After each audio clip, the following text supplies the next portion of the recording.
people believe that we should admit migrants who are going to be reliant on Medicaid or welfare, then they could represent that view. But we haven't been having that debate today. Those are the kinds of issues I explore in my book, focusing on the substance rather than in the mudslinging that we sometimes see in the media-driven, fueled, social media-fueled political discourse.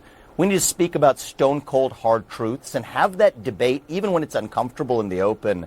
That's how I think we're going to save the country. It's a big part of why I wrote this book. And I also think that I'd like to see that standard applied a little more even-handedly across the board.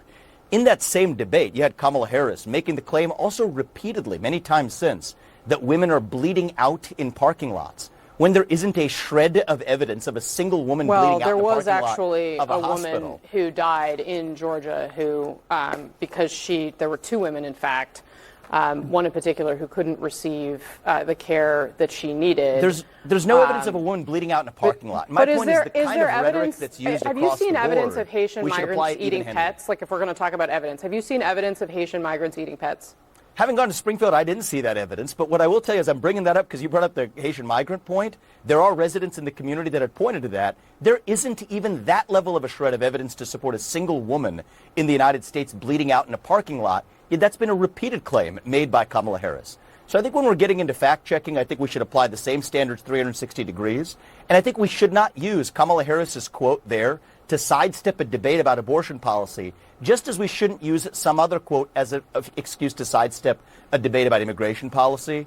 And a core thesis of this book is let's not use the fringe words that somebody on either side might say, and let's focus on the actual content of the debate, even when we disagree most. I think that's going to be a key step to reviving our country.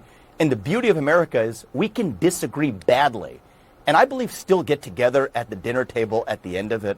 That's the America I miss when I grew up not that far from Springfield myself. And I think that's the America I'd like to see us revive, and that was a core motive for me writing the book that we're releasing today.